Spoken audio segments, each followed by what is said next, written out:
Okay, this is part 2 about Saint Michael Archangel. Ayan. So, okay. So, after that, okay, so during yung sa boat, no? So, nagpapanik na lahat. Nagsisigawan na yung mga tao. Ganito, ganyan ang husband ko talaga when I was looking at him. Oh my God, and he was wearing already yung vest, yung life vest. Now, we were already, pinasuot na kami. My God, the boat was really ganito, ganyan, no? Ganun talaga yung boat, ganyan. Talagang, oh my goodness. Ganyan. So, and before yung boat nag-sail going to sea, no? Inaano pa yung van namin, inaareglo pa yung van na ibibigay namin sa mother-in-law ko.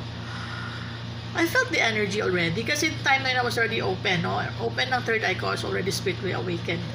So, even sasakyan or bahay or nafe-feel ko yung energy and I can read the energy, I can sense them. So, ang na-feel ko was parang ganun, natakot siya.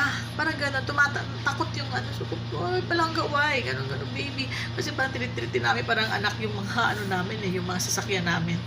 Just like syempre, mga anak namin, tsaka parang anak na rin, gano'n. Parang kagaya ng mga fur babies din namin, mga anak namin, gano'n. So, bakit gano'n? So, yun pala. My God, there's going to be some very, very near-death, that was one of my near-death experiences namin ng husband ko. Yun.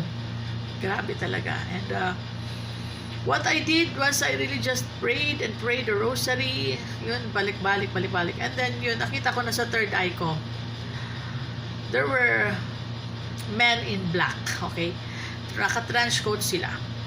And, parang mga Caucasian sila lahat. Sabi ko, ano ba to?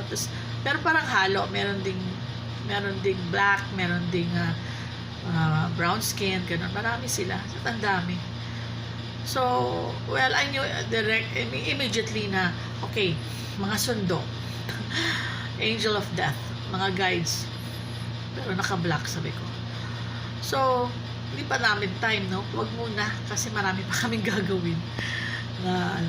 So, para sa pamilya namin, kami ng husband ko, sabi ko, Lord, di ba muna time? So, dumating si Saint Michael Archangel. He came. Nakita ko sa third eye ko, dumating siya.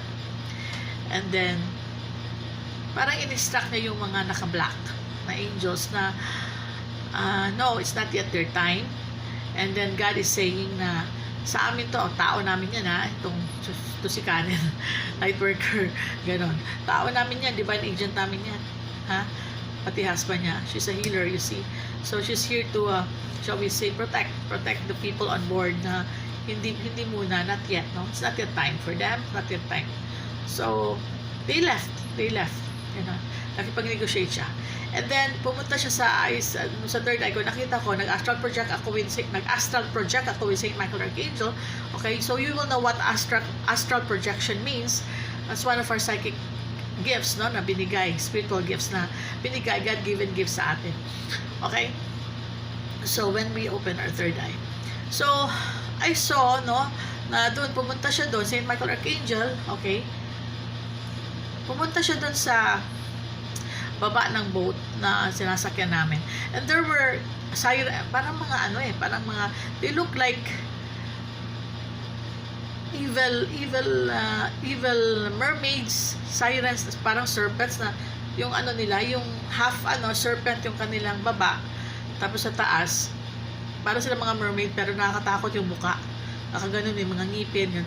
Tapos nakapikit sila sa boat, inaano nila yung boat na sinasakyan namin. Yun pala, no? Energetically they were trying to the boat, nilulunod, ganun. So he fought, Saint Michael Archangel with his fleets, no, with his legion of angels, they fought with those, and thank you, and then thank you so much, Saint Michael Archangel. Natalo, of course, he won, they won, we won. And yung captain ng boat, nag-announce na siya, no, nag-announce na siya na, okay, sige, babalik tayo, we'll go back to Iligan Port, we'll go back. Because the people were already shouting. Tapos ako sabi na namin, go back, uwi na, balik. Ganon. Hanggang may time pa, bumalik tayo, please, balik. So, bumalik. wow. So, pagdating namin sa port, Iligan City, ayun, meron ng ambulance naghihintay kasi merong na during that very dangerous no? Very near death experience namin, near death talaga na meron naghihintay na ambulance, sinakay on board, sinakay yung isang doon, patient, parang patient kasi siya na hinimatay hinano sa heart na yung heart dahil sa takot, sobrang niya ganun. So, yun. Those were, okay, St. Michael Archangel. Thank you, St. Michael Archangel. So many times, no? Grabe. It was really with us. Really with us. All times, God, the Divine, thank you so much. So, yung naman, ikikwento ko about Iligan City. Ang city namin. Kasi St. Michael Archangel is our patron saint, no? Of Iligan City. So, meron talagang nangyari na there was really a very, very, a story about, historical to no? Of sa Iligan City. About St. Michael Archangel. Kaya siya naging patron saint dito. That's why he became our patron saint.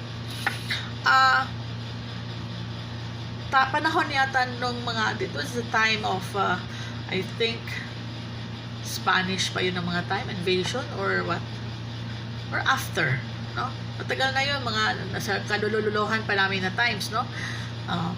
Nagkwento yung my late loving parents, my dad and mom, kwento sila.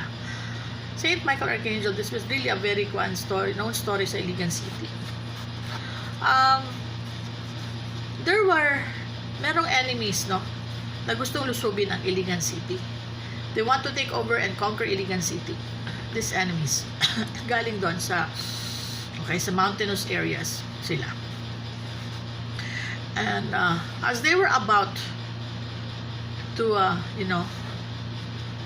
excuse me, lusubin ang Iligan City nila ng Iligan City, ang kono nila, no?